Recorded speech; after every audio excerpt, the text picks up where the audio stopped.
Es profesor de diseño, historia y teoría en nuestra escuela de arquitectura y Brilux Visiting Professor en la escuela de arquitectura de Aarhus, Dinamarca. Ha diseñado el Parque de los Niños en Carolina, Ventana del Mar en Condado y el nuevo y mejorado Parque Luis Muñoz Marín Rivera en Atorrey, para mencionar algunos de sus trabajos. Escritor de varios libros, entre ellos Pintura para un piso específico y co-writer de Conversations with Form, a workbook for students of architecture, que salió en el 2014. Es dos veces ganador del Premio Nacional de Arquitectura 2001 y 2002 y ganador del Premio Henry Klum en el 2012. Y eso quizás son un poco las cosas que ha hecho Mignucci de su grande trabajo. Lo dejo con su trabajo en la arquitectura ética y estética. Gracias. Bueno, como dije, es un placer aquí estar aquí con ustedes y tener esta invitación. Primero porque creo que cada uno de nosotros en nuestros cajones individuales tenemos que romper las cajas y empezar a, por un lado, mirar nuestro propio quehacer desde otras perspectivas disciplinares, ¿verdad? Y por otro lado, ciertamente la filosofía es como marco de pensamiento, verdaderamente es algo que ya en su definición trasciende disciplinas, ¿verdad? Es algo que sirve para todos nosotros en cosas razonablemente a veces técnicas, a veces artísticas, a veces el permitirnos poder enmarcar y construir nuestra visión del mundo. Voy a compartir con ustedes algo que lo hago con cierto sentido de por un lado, humildad, pero les confieso que con cierto grado de temor, cuando mostramos las cosas y las ponemos al frente. Porque es una especie como de reflexión tentativa, nada definitiva para nada, pero tratando de hacer sentido de la arquitectura que hago y cómo la hago. Va a ser raro que no lo voy a mostrar nada mío, voy a mostrar algunos trabajos de otros. Pero pensé en la idea de empezar a construir esto como una especie de constelación de términos. No pretender que ningún término tiene las posibilidades de abarcar todo un mundo de ideas. Y como dije, siempre hay que declarar los papás y las mamás de uno, ¿no? Y algunas lecturas que por lo menos a través del tiempo pues son algunas de las que han formado algunas de las ideas que les voy a presentar. No voy a hablar de ellos específicamente ni de las ideas específicamente, pero ustedes, los que sí han podido leer alguno de ellos, pues encontrarán dónde es que están los diferentes. Nada más así como a manera de honrar Martin Heidegger, por supuesto, Being and Time del 27, y que en estos tiempos de Trump pues no nos podemos olvidar de que Heidegger tuvo algunas flaquezas en la Segunda Guerra Mundial que no deben, que no porque nos guste, no porque nos guste lo que escribió quiere decir que lo excusamos de esas flaquezas. Piaget, el estructuralismo del 58, y es para mí una vaina brutal, ¿verdad? De que Piaget y Levi Strauss, el centenario, escriben sus dos grandes piezas el mismo año. Aquí hay una imagen que falta, pero está Ortega y Gasset, del hombre y su gente. Pasamos los slides para acá. Pasamos los slides porque no aparece aquí. ¿Está? Ponlo en la próxima versión. Bueno, está el hombre y la gente. El 1957 de José Ortega y Gasset. Antes de ello, la fenomenología de la percepción de Maurice Merleau-Ponty. Gaston Bachelard, la poética del espacio, también del 58. Yo nací en el 57, pero el 58 fue mejor año. Y el dueto, porque en cierto sentido van juntos, de Julia Kristeva y la intertextualidad del 66, acompañado con la muerte del autor, íntimamente relacionado uno con el otro, de Roland Barthes en el 77. Próximo. Ya lo se me va a hacer difícil eso. Eso no se puede. Bien, yo quiero hablarles de la idea de transformación como una especie de operación arquitectónica. Y si asumimos, nada más como para ponerlo al frente, que todo acto de arquitectura es un acto de transformación, entonces, ¿qué distingue este pensamiento particular sobre lo que es transformación? ¿Qué lo distingue de la forma que lo usan otros arquitectos? Y quise armar esta especie como de constelación de términos para poder armar o construir verdaderamente esta especie como de idea de...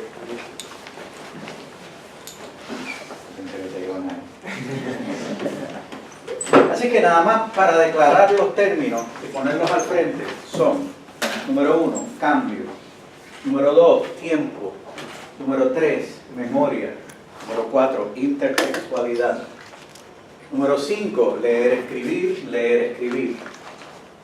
Van juntos, son dos, no es a propósito. Número 6, escalas de asociación. Número 7, territorios para habitar. Número 8, participación o usuario pasivo o usuario activo. Número 9, relatividad o es el punto de vista estúpido. Número 10, el entorno cotidiano. Ay, güey.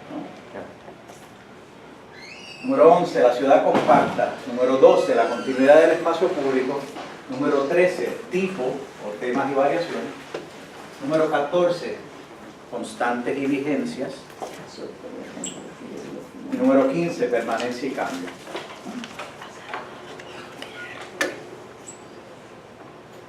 Ahí está. Me coló. Es con la participación estelar del servidor Manuel. Próximo. Okay. Yo quiero comenzar presentándoles un dilema que tengo como arquitecto. Ese dilema trata de la idea de que para muchos arquitectos, y aquí que tenemos algunos en proceso de entrenamiento, la escuela de arquitectura fomenta eso. Dicen que la arquitectura es un acto creativo. Es el impulso de un arquitecto artista que pone al frente su manifestación de cómo piensa que debe ser el entorno construido. Por otro lado, tenemos una ciudadanía, tenemos un entorno, tenemos un contexto, una gran diversidad de formas de habitar, de hábitos en sí, ¿verdad? No solamente hábitos y habitar van juntos como los términos asociados, formas de vivir, ¿verdad? Diferentes tradiciones culturales, diferentes entornos y contextos. Y no solamente eso, sino que tenemos el factor del cambio y el tiempo que inciden sobre el mundo en que vivimos.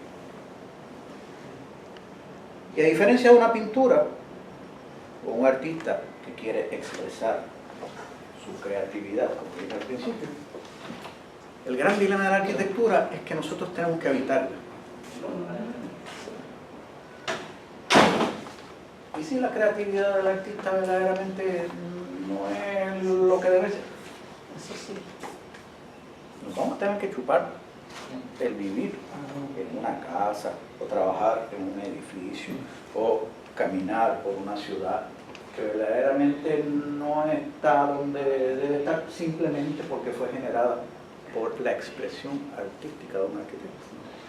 Así que ese dilema, que es un wicked problem, es un nudo gordiano de cómo nosotros nos posicionamos como arquitectos éticos dentro de un balance que puede, por un lado, tener unos principios estéticos enmarcados desde un posicionamiento ético sobre lo que es construir el entorno construido. Así que una buena parte de mis tribulaciones vienen a estar en cómo uno reconcilia y cómo uno construye entonces una visión de la arquitectura que tiene la capacidad de poder posicionarse, no como un este-oeste en términos de ser ético o tener un impulso estético, sino cómo se pueden reconciliar ambos dentro de un mismo visión del mundo. Así que un poco ese es mi problemita, ¿no? Próximo. Así que vamos a empezar cada uno de estos términos. Simplemente voy a poner un número de notas que sirven para poder posicionar o posicionarme dentro de esto. El gran poeta americano Charles Olson escribió en The Kingfishers 1953: "What does not change is the will to change". O sea, el cambio ha sido tradicionalmente el enemigo de los arquitectos. O sea, no hay nada que le rechine más a un arquitecto cuando va a una de sus obras y ha sido cambiada. ¿No? Esa es la gran pesadilla. Sin embargo, el cambio existe. No solamente eso, el cambio es la ley de vida, eso es inexorable, eso no lo puede cambiar nadie. Así que, ¿cómo nosotros como arquitectos y nuestra arquitectura le insertamos una capacidad para no perder su integridad ante el cambio y la transformación? Asumiendo que el cambio y la transformación no es algo que siquiera podemos controlar, es algo que es, como digo. Está ahí.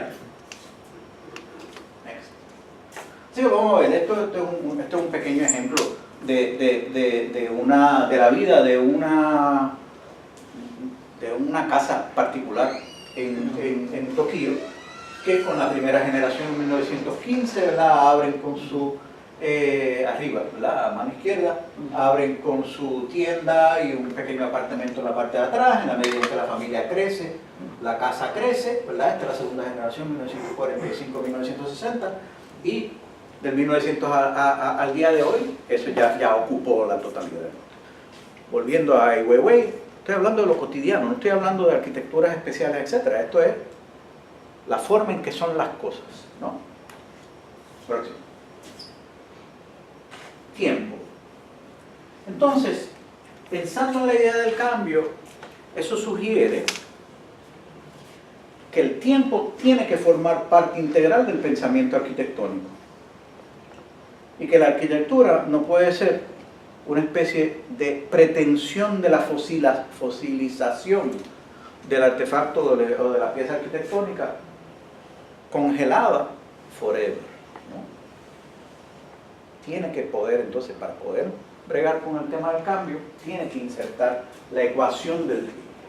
Así que vale la pena preguntarnos si los edificios que nosotros diseñamos son capaces de cambiar y transformarse a través del tiempo.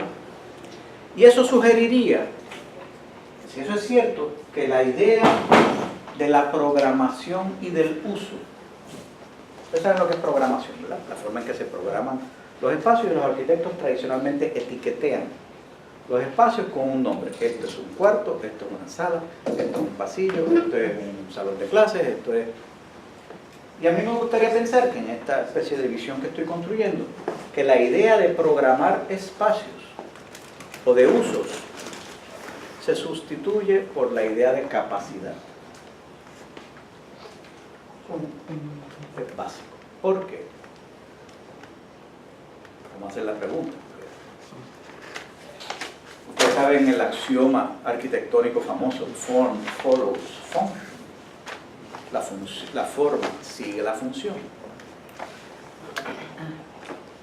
Y si la función cambia, ¿qué le pasa a la forma? Así como preguntita, ¿verdad? Como que media base. Si Louis Sullivan tenía razón en el form follows function, si la función cambia, se desmorona la integridad de la forma. Y por ende, tenemos que pensar, por eso es que propongo la idea de pensar no en programación y uso, no en función, sino en capacidad. ¿Por qué? Porque si como arquitectos le inyectamos capacidad para poder absorber diferentes usos o tipos de usos, entonces la facilidad de poder cambiar a través del tiempo va a ser más natural. Los espacios entonces pueden adquirir, sin necesariamente ser abstractos y neutrales, una capacidad de transformación, porque tienen la capacidad en términos de dimensión, en términos de altura, en términos de forma, etcétera, etcétera, para poder aceptar cambios de uso a través del tiempo. Next. Pues este es el antiguo matadero en Madrid, ¿no? Sí. Donde las vacas y los lechones eran acariciados todas las mañanas para el público, que ha sido convertida en un centro cultural a gran escala, a escala de ciudad, ¿verdad? Próximo. De manera que vemos, por ejemplo, los antiguos hangares, que eran los que contenían lechones, vacas, procesos industriales, agrícolas industriales, para entonces convertirlo, rearmarlo con un nuevo uso en el siglo XXI. ¿Y por qué? Porque, como dije el otro día, respecto al centro universitario que trabajamos, que si la pertinencia de los edificios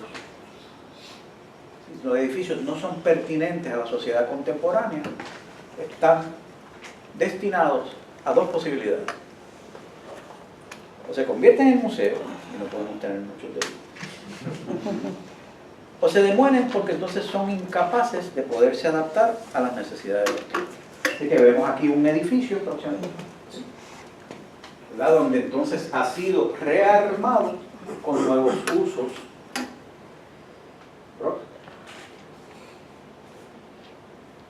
Una arquitectura muy sensible. Iñaki Carnicero, uno de los arquitectos principales que trabajan en esto, pero mucha gente. Aquí vemos las tejas de los tejados reutilizados como mampara. El acto de reciclar es parte del acto de reinterpretar a través del tiempo. Aquí la vemos de nuevo. Estas son las tejas que estaban allá, que entonces en lugar de tirarlas, se reciclan como parte de la arquitectura. Y ahí lo vemos en plena acción cultural, ya con un nuevo significado, pero con un acto también de reuso y de preservación de la estructura. No hay que tirarla, ¿no? Bien, memoria. Para cualquier persona, los lugares están cargados de memoria. Podemos decir que nuestras vidas tienen una densidad multicapa de memorias y asociaciones. Kevin Lynch, el antiguo maestro, habla de la idea de memoria de lugar, basada en la legibilidad que tienen ciertos contextos urbanos particulares. Cuando una memoria de lugar es compartida, hablamos de memoria colectiva. Transformaciones deben, en el mayor grado posible, respetar los valores, las memorias, las asociaciones compartidas a través de la historia, la cultura y la memoria colectiva. Ahora, los ciudadanos tienen memoria. La ciudadanía, que es el colectivo, tiene memoria. Y pregunto si los lugares tienen memoria. Próximo. Este lugar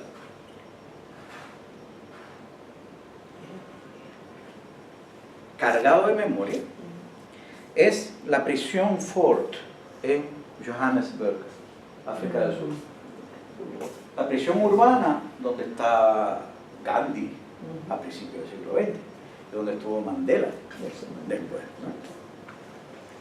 Próximo. Un lugar preñado de memoria y no particularmente de las más agradables, ¿no? Claro, en un acto absolutamente fantástico, brutal, cuando la sociedad surafricana decide armar su nuevo parlamento ante la caída del apartheid, en lugar de buscarse el lugar placentero para hacer nueva pieza conmemorativa de la nueva democracia, etc. Hacen un concurso y escogen el lugar más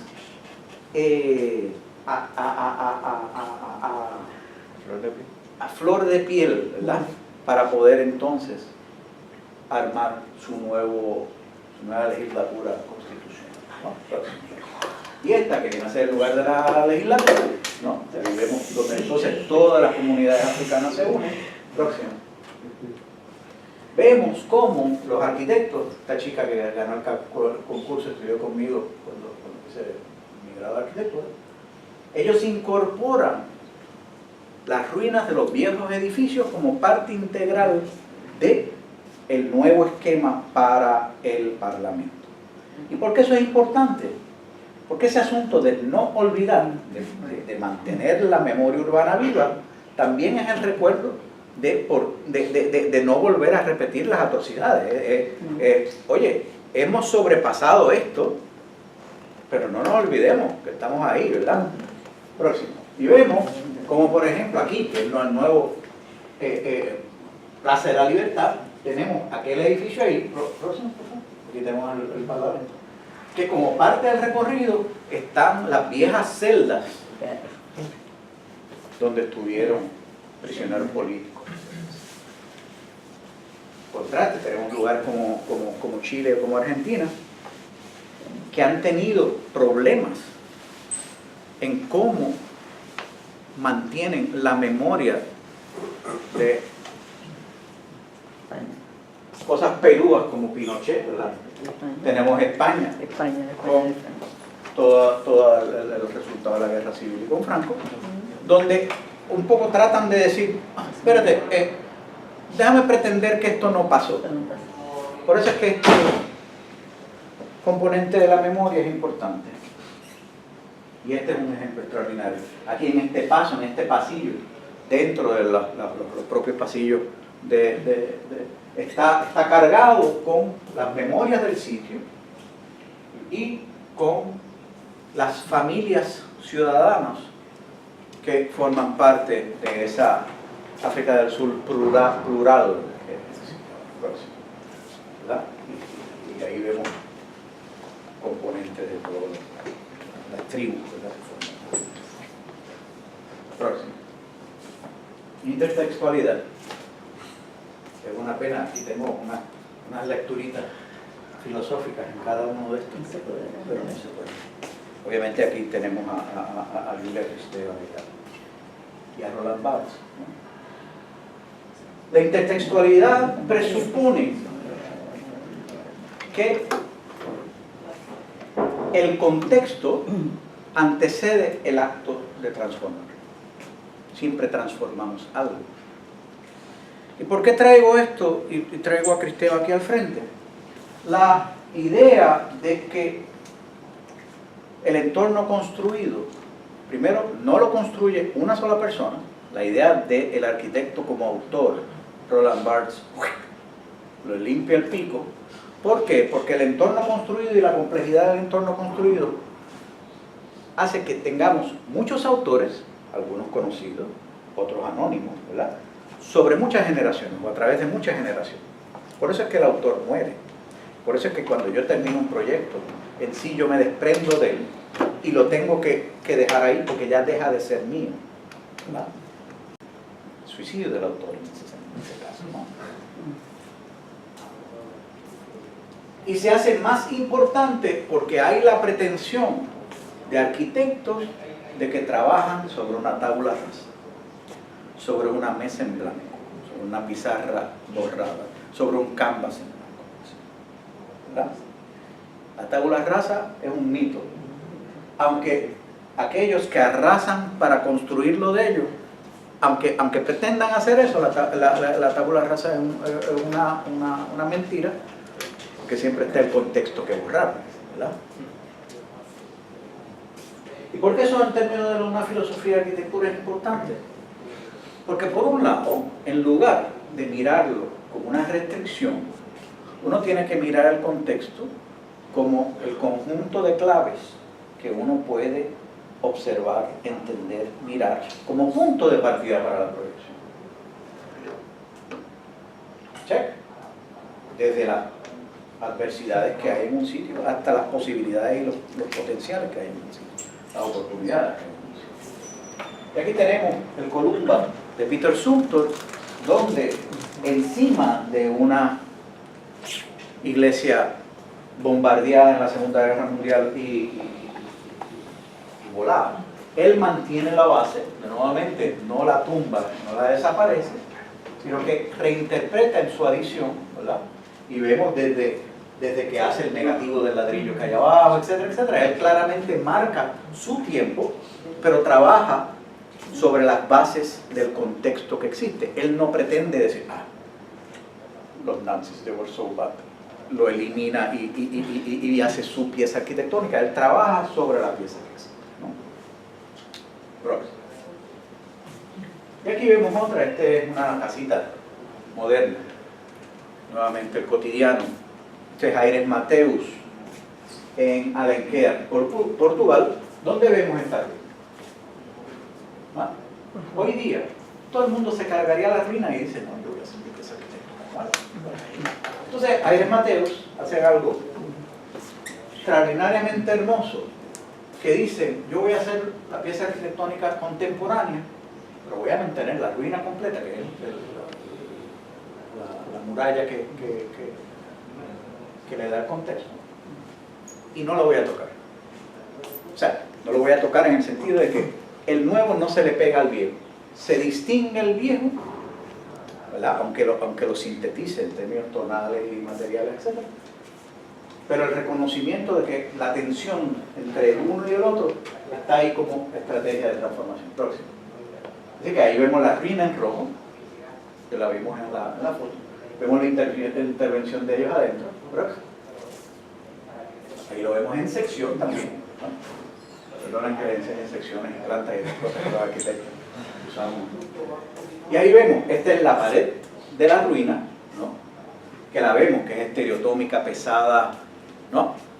Contra la pieza contemporánea, que es la que vuela, que hace así y casi le da un beso, pero no.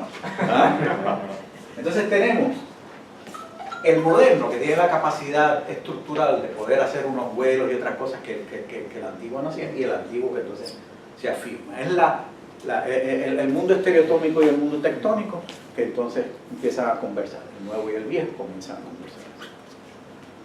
Próximo. Casi te beso, pero no. Y el recorrido, lo interesante del lugar, fíjense que ellos casi no publican ninguna foto del interior, no tiene nada que ver. Es verdaderamente, todas las fotos están asociadas a esa tensión que crea el recorrido entre el nuevo y el viejo. Próximo. Y aquí vemos un palimpsesto de Carlos Scarpa, ¿no? donde él no tiene miedo de decir, esto vino en otro momento y hay muchos autores aquí. Pero yo soy solamente uno más de los que se suman a la intervención. Y cuando él interviene adentro, él claramente con un separador espacial, como hace Aires Mateus, separa lo que es original de lo que es de él. Próximo. Leer, escribir, leer, escribir. Y ustedes dirán, ¿por qué lo pone dos veces? Ya lo leí. Porque leer, escribir implica un proceso iterativo del acto de leer el contexto y el acto de escribir o diseñar sobre el contexto, ¿no? Leer es el interpretar y el entender, y el escribir es el transformar y diseñar, ¿no? ¿Y por qué es iterativo? Porque si lo hacemos una sola vez, nunca hay la retroinformación, la retroalimentación para tú poder corroborar si tu intuición, si ese marco teórico, si esa hipótesis verdaderamente la podemos poner al frente. Así que requiere por lo menos 2 veces, yo diría 3, 4, 5, ¿verdad? De leer el contexto, interpretar, de entender lo que hay ahí como algo que precede el acto de intervenir sobre él. Eso destruye la idea de las inspiraciones de la Virgen María, otros santos, ¿verdad? Que dicen, profesor, yo estoy esperando a inspirarme, a ver ¿sabes? Que me llegue la musa de qué es lo que voy a hacer. O sea, la musa viene leyendo el contexto y entendiéndolo antes de que uno intervenga. Aquí vemos un dibujo, uno de los sketches originales de Kevin Lynch tratando de entender a Boston, ¿verdad? Siempre el acto de leer el contexto es un acto de abstracción, de cómo uno toma señas que están en sitio y uno las pasa por filtros de entendimiento para poder. Y yo hace unos años escribí un ensayo que se llamaba Las grandes ciudades, ¿verdad? Las buenas se leen como libros, las ciudades de otro de los diagramas de Kevin. Y les voy a enseñar uno mío, nada más que para jugar. Cuando yo tenía la edad de estos chicos, voy a este pueblo de las visiones. O sea, hay veces que uno tiene como visiones de lugar que uno piensa que nada más están en los cuentos de hadas y dando la vuelta en esta esquina. Entonces, como media hora de Estepona, la costa mediterránea de España abajo, y llego a este lugar que se llama Casares. Yo soy un medidor compulsivo. Hay gente que tiene problemas de compulsión, la mía es que yo mido los lugares. Y agarré esta curva aquí, y estaba yendo a diferentes pueblos de España tratando de entender, de leerlo, ¿no? Ven esta curva aquí, por ejemplo. La vemos aquí, ¿verdad? Cosa bastante media complicada. Y esta, donde empiezan a venir estas calles que se entremeten dentro de las estructuras y uno puede subir las escaleras para otra calle. Y entonces la empiezo a medir, incluyendo midiendo las rocas que vemos aquí. Claro, ese dibujo, este un poco el sketch, lo pueden ver que esto es un sketch a mano alzada solamente del espacio público, ¿no? ¿Sí? Convierte en ese. Ese pedacito que vimos por antes, ese pedacito que vemos aquí, ¿ves? Es este pedacito aquí. Así que, pero miren lo extraordinario de esto. ¿Ven ese dibujo? Y sé que no son arquitectos en general, pero miren, ustedes ven esto. ¿Ven cómo esta pieza se divide en dos y crea ese griego? ¿Ven? Con eso. Será donde una cota se mantiene aquí mientras la otra cota sube. Y miren esto. Este es medio ambiente cotidiano, rústico, vernáculo, no hecho por arquitectos. 1, 2, 3. Cuando hay 3, hay un patrón.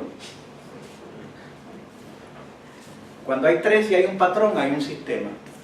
Quiere decir que uno puede, leyendo el contexto, entender cuáles son los sistemas que comienzan a organizar y articular la arquitectura vernácula.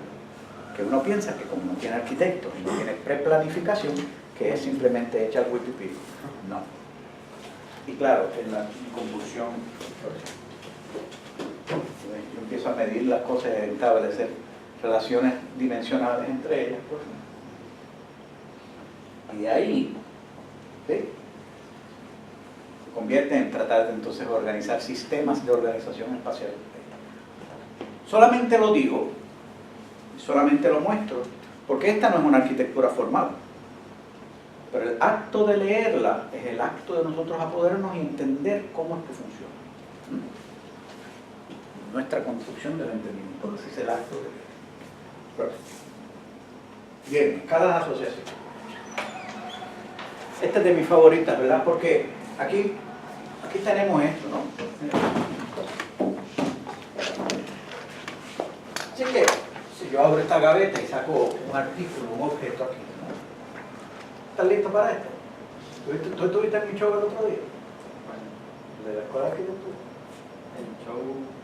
Mírate esto, Mobiliario. Artefactos, objetos, mobiliario, cuartos, unidades, apartamentos, edificios, casas, la manzana, la calle, el espacio público, el vecindario, el distrito, la ciudad, el pueblo, la región, el territorio, el paisaje, el país, la región geoclimática, como nosotros Caribe, todo, continente, hemisferio, mundo, sistema solar, Vía Láctea, y ahí le pongo el universo nada más que así.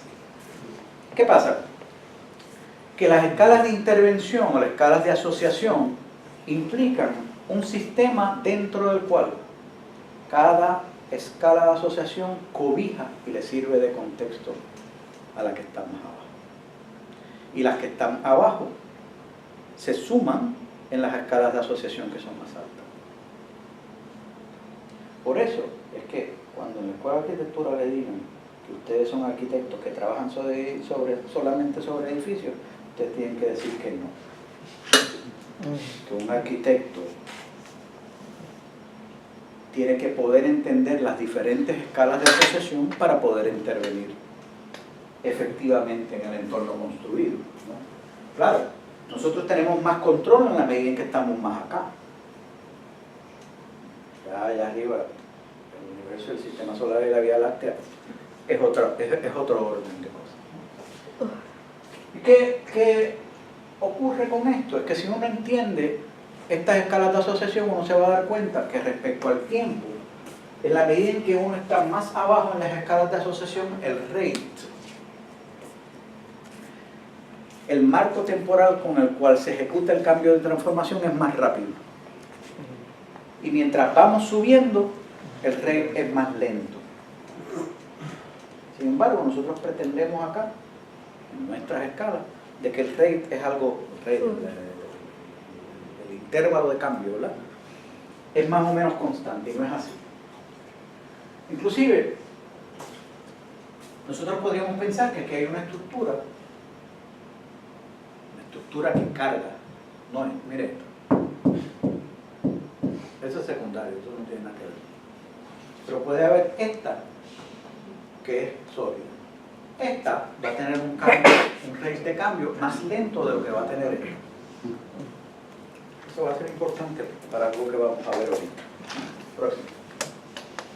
Bueno, y aquí vemos una escala de asociación. Antes venía a Barcelona yendo desde el tejido de Eixample, donde vemos la relación del ensanche de Cerdá contra la ciudad vieja, ¿verdad?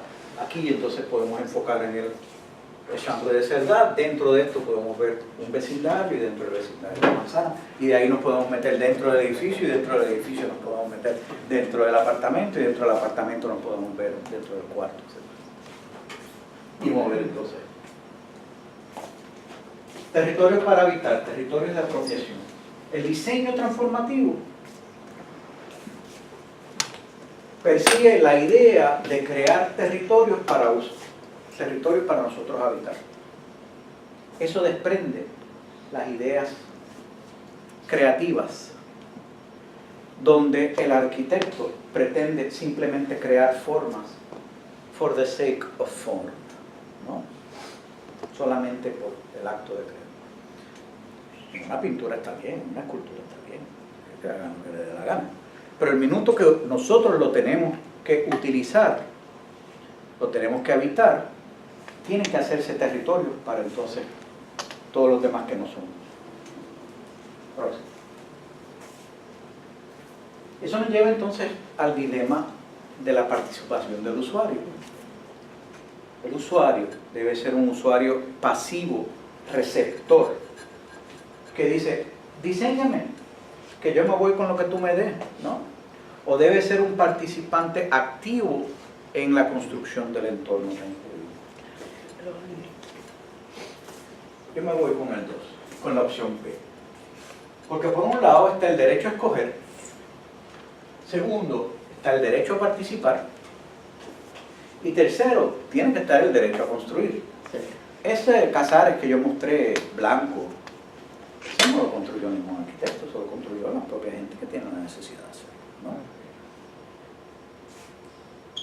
Estoy enseñando en Dinamarca, y el otro día cuando presenté algo similar me dijeron, but here everything is designed by architects. Y yo dije, y eso es cierto, menos del 20% de toda la construcción que se hace en el mundo la hacen arquitectos. Quiere decir que 80% más está hecho por otros que no son arquitectos, desde maestros de obra, carpinteros, ciudadanos comunes, etc. Inclusive en el estado de Vermont uno no tiene que ser arquitecto licenciado para construirse su propia casa. El derecho a la autoconstrucción está ahí. Próximo. Y eso se agrava porque cuando yo era chiquito había la pretensión de que la familia puertorriqueña la componían papá, mamá, 2 niños y medio perro, lo que dije es el sí. No sé cuál es exactamente la proporción del perro, o 2 niños y medio más perro completo, algo así. Pero hoy día la naturaleza de la composición familiar es drásticamente diferente a cuando yo era chico, ¿no? Desde todas, ¿no? Desde todas estas formas. Entonces, ¿cómo cuando diseñamos podemos hacer un diseño, particularmente en el contexto de hoy día, donde el usuario, hay veces que el usuario es conocido en los encargos particulares, etcétera, pero una buena parte de la arquitectura se hace con un usuario anónimo. Así que, ¿cómo nosotros podemos hacer una arquitectura que responde a la multiplicidad de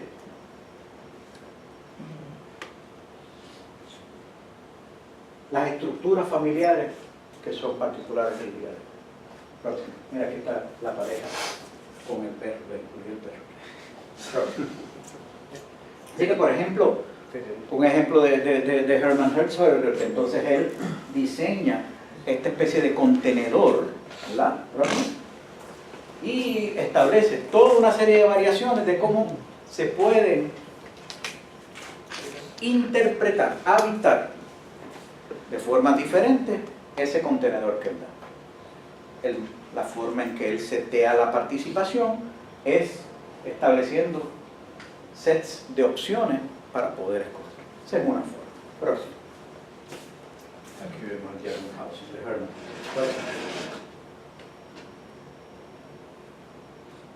Una segunda forma, aquí vemos un proyecto de vivienda en Osaka, Japón, se llama Next 21, donde los arquitectos separan los niveles de intervención, las escalas de asociación, y por ende escalas de control, donde el arquitecto diseña un andamiaje, una estructura de soporte, capaz, con la capacidad, se empiezan a hilvanar los términos, con la capacidad para poder ser interpretada en el interior de formas diferentes. Vamos a verla. Próxima. Mira, aquí en blanco está la estructura primaria, tan, ¿la ves? Bastante regular. Próxima. Pero por ejemplo, ¿vale? Por ejemplo, aquí lo habita una pareja envejeciente. Ahora a mi edad yo diría una pareja mayor.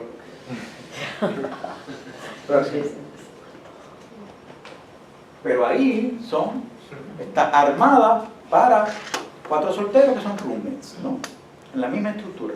Pero fíjense que aquí en Puerto Rico hay una tradición, una especie de arquitectura como cookie cutter, donde entonces todos los espacios son iguales, todas las unidades son iguales, etcétera, etcétera, y no tienen esa capacidad para ser interpretadas fácilmente de forma. Próximo. Si vamos al piso superior a ese, porque también eso pasa aquí, que el cookie cutter no solamente es en horizontal sino en vertical. Próximo. Vemos que aquí tenemos entonces una estructura que se puede armar completa, donde es una familia numerosa, ¿verdad? Donde tenemos los padres con los niños, los abuelos viven en esta parte y la parte de las cocinas comunales, siguiendo la misma estructura que tenemos abajo. Y acá tenemos una casa con jardín donde abajo estaban los 4 roommates. Así que esa capacidad de la arquitectura para poder aceptar diferentes formas de habitar va mano a mano con la idea de aceptar cambio y transformación. Próximo. Sí que esa es otra forma de participar. En esta, Alejandro Aravena diseña este conjunto de viviendas sociales, pero, next,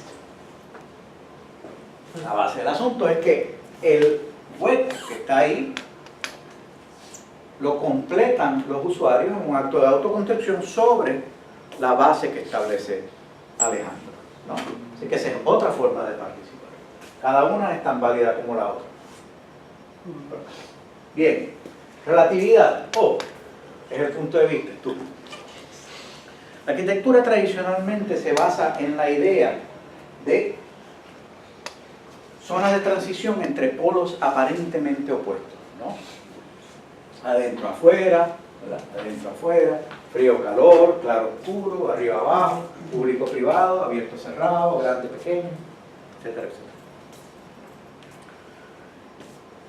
Sin embargo, cuando se diseña, tratan de establecer estos términos, pero estos términos son gradientes. Son gradientes de continuidad. Y no son polos opuestos de tal forma. Inclusive, algunos de ellos tienen la capacidad para poder transformar, para poder mutar su etiqueta, ¿según qué? Según el punto de vista. Vamos a coger un ejemplo. Público-privado. Más brutal de todo. Tú vives en un edificio de apartamentos, ¿no? Tu apartamento es privado respecto a la calle. ¿Sí? Cuando entramos a tu apartamento, tu sala es privada respecto al vecino que está al lado. Cuando entramos a tu cuarto, esa sala que era privada se convirtió en pública dentro de la estructura de tu apartamento, porque es compartida por los diferentes cuartos. El mismo hace ¡fup! Y cambia. ¿Por qué? Porque el punto de referencia, como nos decía aquel que escribió sobre el tren cuando estábamos en el tren pasando, ¿verdad? Verdaderamente depende del punto de referencia que tú estás usando para poder entonces hacer la aceleración. Así que estudiantes de arquitectura, cuando me digan, este es un espacio público o este es un espacio privado, yo siempre les voy a decir, ¿en referencia a qué? Así que eso es importante tenerlo en cuenta. Y claro, el gran salto para nosotros lo dieron estos dos investigadores, ¿verdad? Y vemos dos pinturas diferentes de ellos. ¿Por qué? Porque antes se hacía la tradición de hacer retratos, son dos retratos. El retrato desde un punto de vista estático. Pero el gran salto de Picasso y de Braque en ese 1914, el año convulsivo en Europa, es cuando entonces yo tomo una imagen y en lugar de estar estático y tú estar estático, yo digo, déjame mirarte de aquí y ahora voy a hacer esto y te voy a mirar de aquí.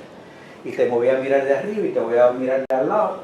Y voy a tratar de comprimir en un plano bidimensional la complejidad que representa un ente tridimensional o un ente vivo, ¿no? Y ahí es donde entonces este asunto del punto de vista y de la multiplicidad de formas de ver empieza a agarrar tracción, ¿no? Así que podemos ver el retratismo artístico antes de Picasso y Braque y después de Picasso y Braque y son dos cosas. Ya estamos terminando. El entorno cotidiano, ahí voy. El entorno cotidiano es el sujeto de la arquitectura.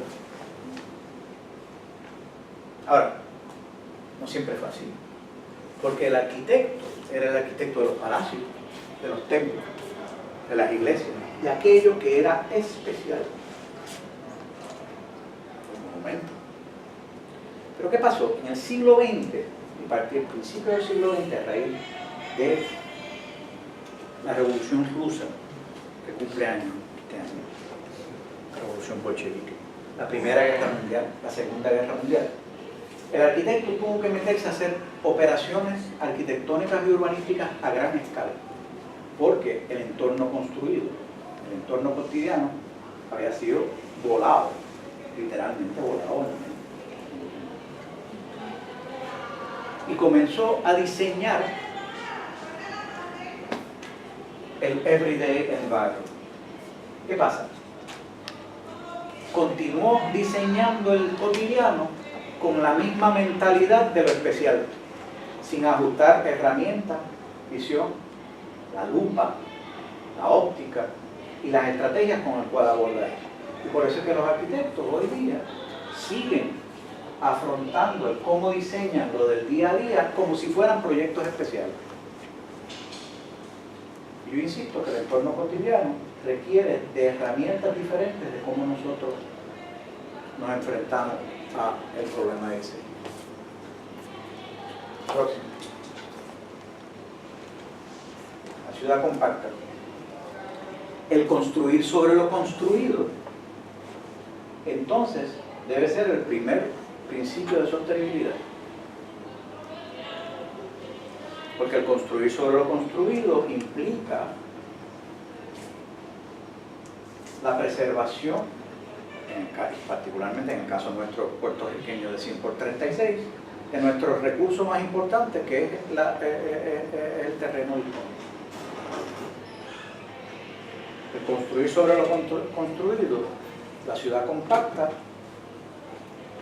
confronta el desparramamiento urbano, confronta el abuso de recursos, establece un balance entre el campo y la ciudad, establece posibilidades de acceso y de movilidad diferentes a las que nosotros tenemos cuando somos dependientes del automóvil, como vivimos en Puerto Rico, ¿no? Así que este es una especie de imperativo ético urbanístico que tenemos que tener en consideración. Próximo.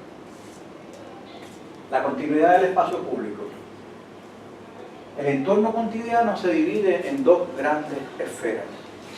La res privata, la esfera privada, en latín, y la res pública. La privada es la que contiene las funciones principales y los usos que nosotros utilizamos. Pero la res pública, esa esfera pública, ese entorno público, es el que le da la estructura, la cohesión, el andamiaje con el cual nosotros entendemos el entorno cotidiano, el día a día, en el cual nosotros nos movemos. Por eso es que el espacio público hay que defenderlo y hay que protegerlo, ¿no? Entonces, obviamente se aventar al mar y la construcción de un nuevo espacio público y de la continuidad. Aquí vemos ese espacio continuo. Entonces es que cuando nosotros tenemos ciudades fragmentadas, se va en contra de la esencia de la red pública, ¿no?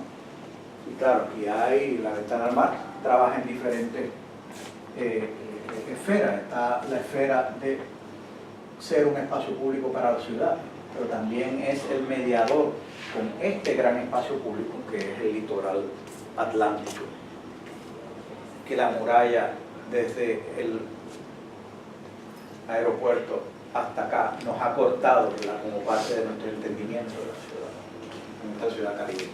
Próximo. Tipo. El tipo es un esquema compartido, es un constructo, es una construcción intelectual de un conjunto de propiedades en la organización de la forma y el espacio, compartido por un número de estructuras. Y el tipo, como idea, trasciende autoría, trasciende origen, trasciende lugar, trasciende tiempo y trasciende espacio. Voy a dar un ejemplo, ¿no? Vamos a coger esto. Aquí tenemos, a mano izquierda, tenemos la casa del poeta trágico en Pompeya. Segundo, tenemos año 79 después de Cristo. Tenemos el Palazzo Medici Riccardi, el Renacimiento italiano, 1445, uno de los hoteles particulares de París, 1624, el Hotel de Sully. Tenemos la Casa Tavares aquí en el Viejo San Juan, en la calle Sol, 1750. La Pedrera, la Casa Milá de Antonio Gaudí, 1906 en Barcelona. De John Hudson, el año fantástico de 1958. Uno de sus King of Houses, la Casa Summit, que está dando de 1976, y tenemos finalmente 2012 la Casa Guma de Peso von Erleckhausen en Chile. Todas estas, con 2000 años de separación entre ellas, son variaciones de la casa con patio. El patio, como sistema organizativo de la casa, unifica 2000 años de historia. No pretende que la casa Milá, bendito sea Dios, se parezca a una casa pompeyana. Pero el tipo unifica. ¿Y por qué eso es importante para mí? Porque el tipo, entonces, el entender tipos, es el que nos permite tener un balance entre tradición y la continuidad del tiempo con la innovación. Ambos, no uno ni el otro, sino ambos. ¿Qué pasa? El tipo no existe físicamente. Si yo te digo, ve a ver el tipo, enséñamelo, no puedes. ¿Por qué? Porque solamente reconocemos el tipo a través de sus variaciones. El tipo, nuevamente, es una construcción intelectual donde nosotros abstraemos aquello que tiene en común una variación como tu nariz. ¿Qué yo digo como tu nariz? ¿Qué digo como tu nariz? Tienes que decir, usted ya tiene una también. Y él tiene otra también. Pero todos ustedes son diferentes.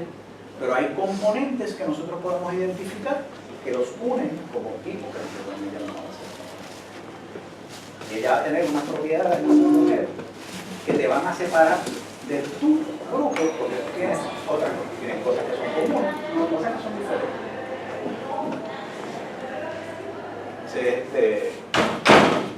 Jean Piaget 101, el estructuralismo, el poder entender aquellas piezas que forman parte de conjuntos y de sets que nosotros podemos identificar como parte. Próximo. Entonces vamos a coger, este es un ejemplo de una casa diseñada por uno de mis antiguos arquitectos, digo antiguos no, el más joven que yo, que trabajo en mi oficina, trabaja ahora en Perú y diseña esta casa fantástica. Próximo. Ahí está, espectacular, ¿no?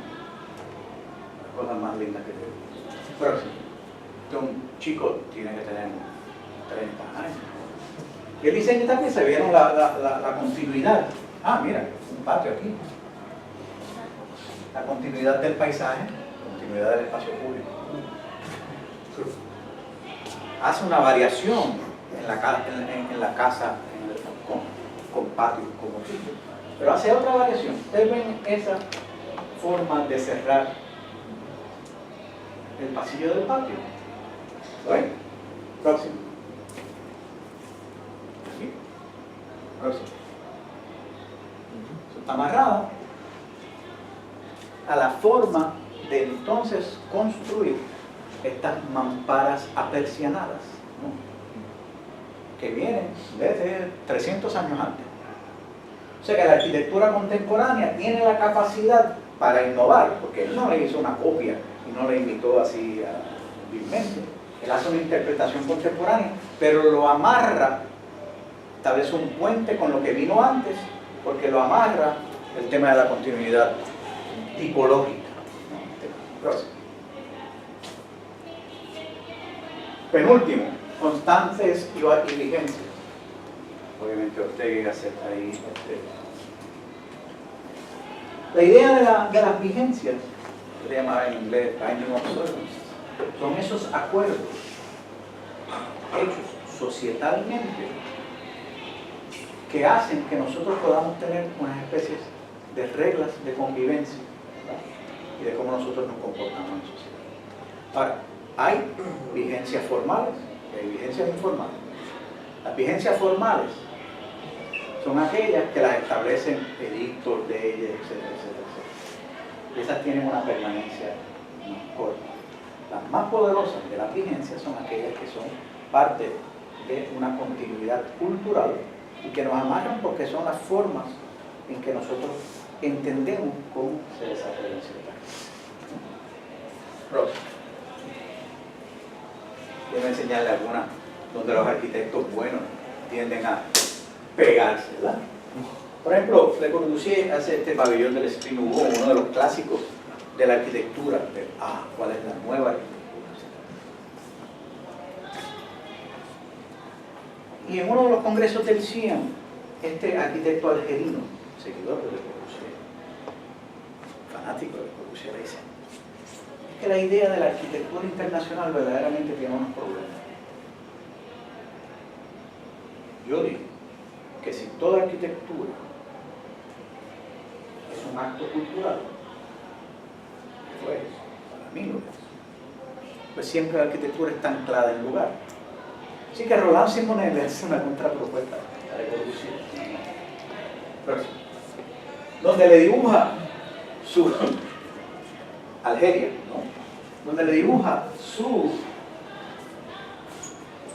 Pero hay unos cacharros en el piso, aquí hay unas alfombras, ¿verdad? Hay unas piezas que hablan de... le hacen una perforación, unas perforaciones para la ventilación cruzada aquí en la parte final del esquema de la pieza. Y en la sección muestra una persona que está sentada en el piso, algo árabe, y dice, es que si la arquitectura no se muestra como anclada en sitio, verdaderamente no. Yo no sé cuántos de ustedes conocen el modulor de Le Corbusier, próximo, y la pretensión, aquí vemos los dos, aquí con el mezanín. Ahora, y aquí la pretensión de que aquí no hay ni sombra, ni hay lugar, tú puedes estar en cualquier lugar del mundo. Próximo. Y aquí tenemos a Le Corbusier diciendo, vamos a hacer el hombre universal, ¿verdad? Y yo nunca fui de la medida que él puso ahí, que él ya falló ahí. Ya.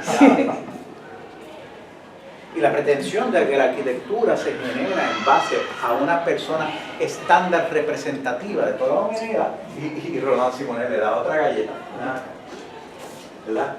Donde entonces hace un modulor que dice, este es el modulor árabe nuestro acá en Algeria, no es el tipo de 1,80. Así que toda arquitectura tiene que estar anclada en ella. Y finalmente, cambio y permanencia. Los procesos de transportación implican grados de cambio y grados de permanencia. La transformación implica la presencia de un primer, de un origen, que es el que transformamos, pero que diferentes piezas medioambientales tienen diferentes intervalos de cambio, diferentes lifespans. Y esa es parte de la clave para poder entonces transformar efectivamente. Así que, terminando, próximo. Yo voy a enseñar esto, cambio de permanencia.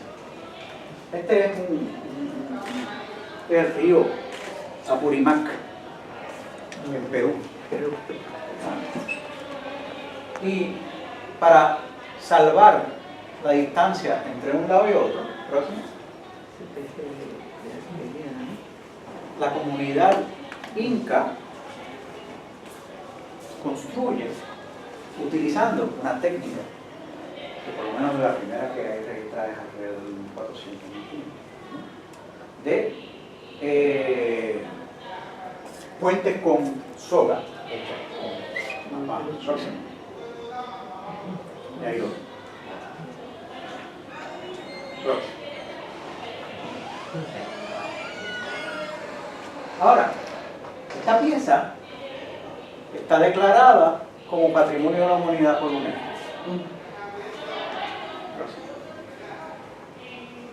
Tengo que revisar qué patrimonio es patrimonio. ¿Por qué? Porque esta pieza se construye nuevamente todos los años en julio. Es una pieza patrimonial que es la continuidad a través del tiempo, la que y el esfuerzo comunitario de lo que representa, ¿verdad? Como acto cultural, como vigencia, como constante, como dice Ortega y Gasset, ¿no? Vigencia y constancia por cuando se hace, pero también el traspaso a través de cuánto, de 1400 ahora, de todos esos años acerca de cómo hacerlo. La tradición se mantiene viva porque están los constantes y las vigencias ahí presentes. Próximo.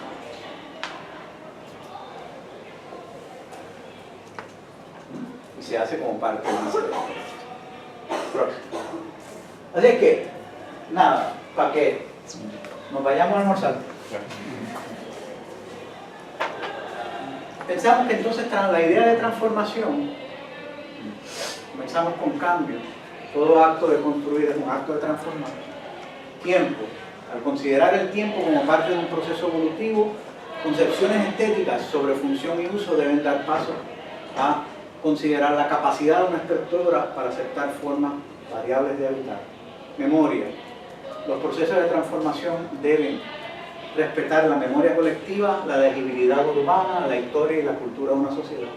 Intertextualidad, el entorno construido constituye un intertexto construido por mucha gente a través de muchas generaciones. La tabula rasa no existe.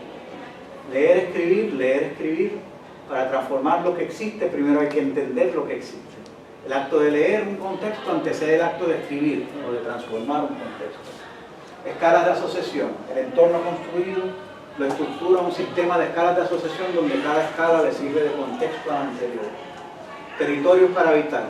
El diseño transformativo persigue la creación de territorios para habitar. Participación. El usuario debe ser partícipe activo en la construcción del entorno cotidiano. Relatividad.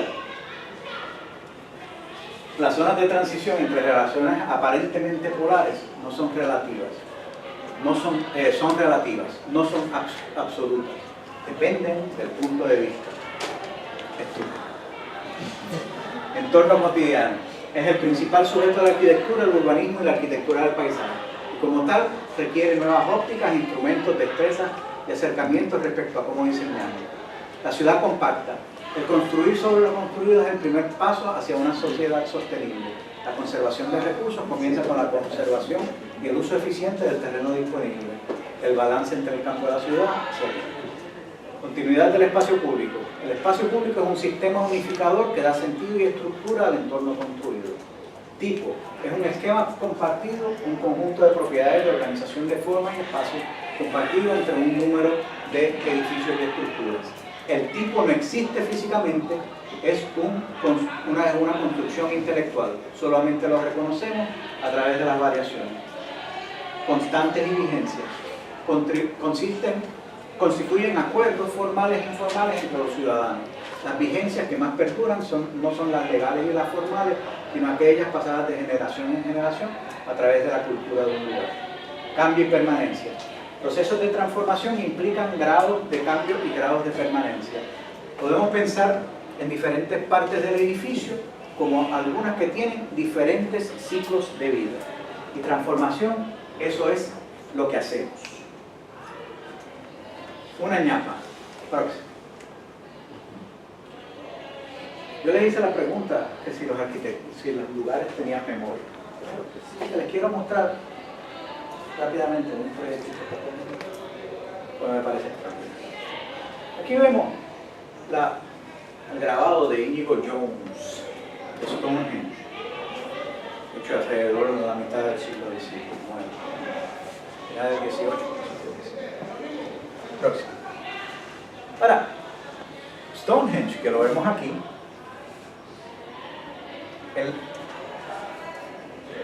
acompañado del patrimonio inglesa, le construye este estacionamiento para los visitantes, ¿no? Al lado. Próximo. Así que tenemos la ruina, tenemos la ruina, probablemente el monumento más sagrado y más extraordinario de la humanidad, uno de los que nosotros reverenciamos cada vez que vamos y la vista es a través de este aparcamiento, ¿verdad? Al lado. Ahora, este lugar era parte de todo un paisaje, que el paisaje es igualmente tan patrimonial como el monumento. Por eso es que hay que pensar en patrimonio dentro de un campo expandido. Así que el National Trust ha hecho un proyecto de sacar esto de aquí y restituir la memoria del lugar. La forma en que el conjunto monumental entonces se relacionaba con su contexto. Y pretendieron que había tabula rasa. Sabemos que la tabula rasa no existe, ¿verdad? Así que aquí vemos el antes Este es el antes y este es el proyecto acá, donde entonces ahora la pieza no tiene que venir de lejos para poder llegar a él, y el paisaje está restituido, el contexto está restituido, ¿no? Y la memoria del lugar está restituida. De ahí, next. Vamos a terminar con eso. Muchas gracias.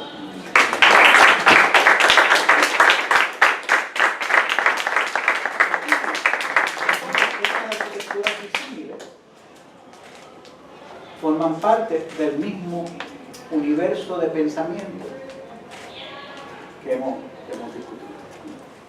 Gracias. Bueno,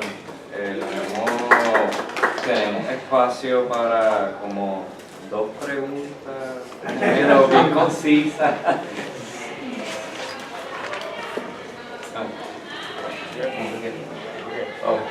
Nada, que encontré curioso un poco la relación entre, ¿verdad? Lo ético, lo público-privado y lo ético, ¿no? Un poco como uno actúa en el espacio también determina si es público o privado. Y entonces ese aspecto ético tiene como unas implicaciones en la forma, en la arquitectura, en cómo se hace el espacio. Pero por ejemplo, me pregunto qué retos también hay en cuanto a espacios donde, por ejemplo, eso de lo público y de lo ético no solamente cambia, pero convergen, vamos a decir como un baño público. Que en ese espacio hay tanto, ¿no? Como que se presta para como una sala, pero donde también está ese espacio íntimo, privado, y no sé si también hay una relación en cuanto a la forma termina afectando el aspecto ético de comportamiento en el espacio. No sé, era como que... Una pregunta media bien. Sí, claro. Yo pienso que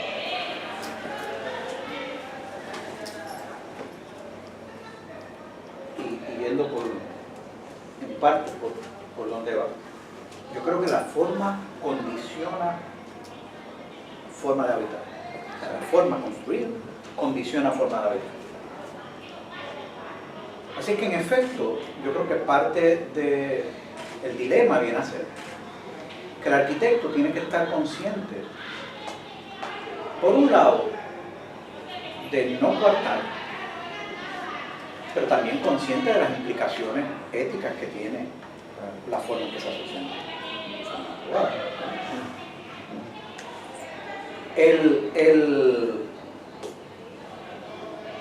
Yo creo que parte de lo que desdobla de todo lo que yo he hablado, ¿no? Es que ciertamente en un extremo el arquitecto no puede predisponer, premeditar y mucho menos forzar formas singulares de habitar los espacios. Y que la diversidad societal que nosotros tenemos implica que puede que yo pegue unas cuantas, pero hay otras que yo no voy a pegar. Así que el que la arquitectura pueda acomodar diferentes asociaciones y formas de habitar es importante. Por otro lado, si pensamos en Ortega y los constantes y las vigencias, ciertamente hay unas formas culturales de habitar el espacio que uno también tiene que tener respeto a ellas. Y ahí es donde entonces empiezan a converger. ¿Qué tú piensas de Brasilia? De Brasilia. ¿Como filósofo o como arquitecto? Como arquitecto, como arquitecto, como arquitecto, como filósofo, como todo, ¿no? Pero producto de su tiempo. Bueno, lo que pasa es que,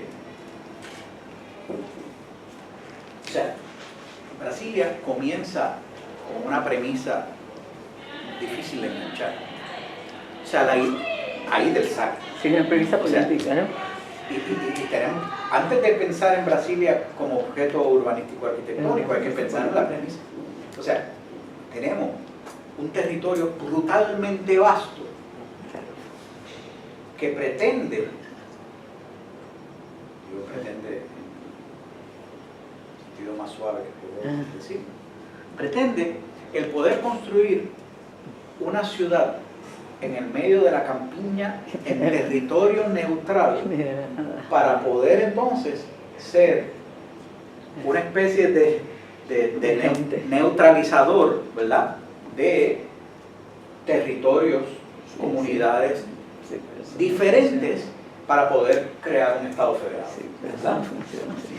Eso ya de por sí le da un grado de artificialidad. Y ahí, por ahí voy con tu pregunta, ¿no? De artificialidad y de un reto casi imposible para hacerlo una ciudad habitable, porque termina siendo verdaderamente una ciudad de gerencia administrativa, y donde la población que se quedó viene a ser una gran parte de la población pobre que la construyó, ¿no? Entonces tiene funcionarios, por supuesto. Hay partes que como potencia de diseño, pues obviamente son hermosas, ¿no? Sí. Pero son imposiciones gubernamentales sobre el territorio que no dejan de tener ese grado de artificialidad y de una escala que dificulta las relaciones humanas. Gracias. No, era una pregunta, me pregunta hasta qué punto el arquitecto puede utilizar la arquitectura. Yo he preguntado esto ya antes, tengo amigos arquitectos, para precisamente trasvalorar los valores de una cultura. O sea, la cultura entendida como una multiplicidad de cuerpos, ¿verdad?, que encarnan ciertos valores, ¿verdad? Aquí pensando en Nietzsche, obviamente, la cuestión de somos valores encarnados. Para entonces inspirar que una estética puede inspirar entonces una ética y que no simplemente sea creación a partir de una proyección de un síntoma cultural del momento. O sea, pues, arquitecto también. O sea, pensando, por ejemplo, en ese caso, en cosas como el Ghost in a Shell, los diferentes planos de Ghost in a Shell para reflejar el ambiente, o Children of Men, por ejemplo, como representa al hombre en esa película. Sino esa capacidad de inspirar una estética, de crear una ética a partir de una estética.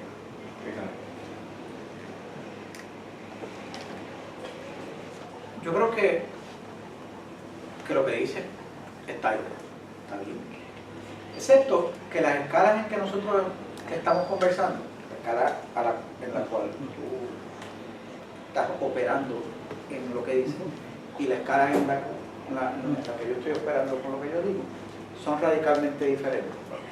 ¿Y por qué? Porque yo creo que ciertamente está el impulso personal de poder establecer posiciones respecto a las cosas para poder establecer un punto, marcar un contraste, provocar un discurso o un contradiscurso, etc.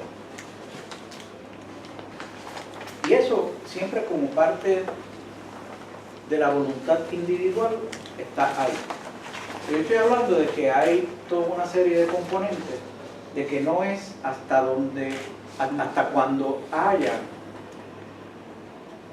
ciertas convergencias de diferentes personas a una escala mucho más grande, donde entonces hay un cambio que deja de ser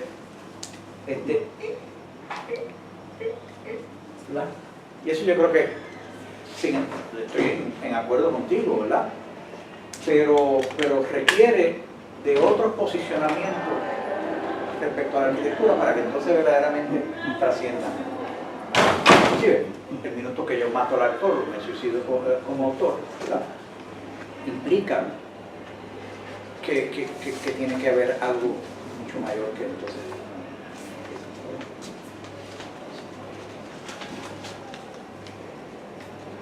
¿Alguien más? Nada, siempre me encuentran en la escuela de arquitectura y con gusto. Yo tuve el placer, te voy a decir esto para mí, estudiantes y para mis compañeros, tuve el placer de hacer mi bachillerato con concentración en arquitectura con un minor en filosofía. Y lo hice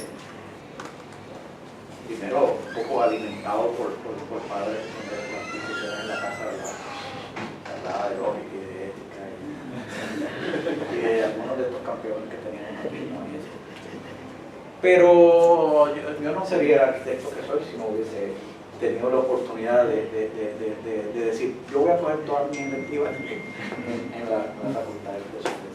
Esta es la primera vez que probablemente digo eso, que se sabe acá, pero que lo quiero compartir, porque ciertamente es algo importante. Y estaría lindo que el departamento pueda hacer acercamientos a otras facultades, ¿verdad?, para promover una especie de transparencia de qué es lo que se da, cómo se da, por qué hay puntos de coincidencia y de convergencia con otras disciplinas, para fomentar que más estudiantes tengan el beneficio de tener una educación formativa, no necesariamente para que se dediquen a eso, pero ciertamente todas nuestras profesiones son mucho mejores cuando están enmarcadas en una historia del pensamiento y el de ponderar sobre las cosas. Un poco más. Muchas gracias. Compañeros, no se vayan sin firmar, por favor. Son 2 hojas, no se vayan sin firmar las 2 hojas. Profesor.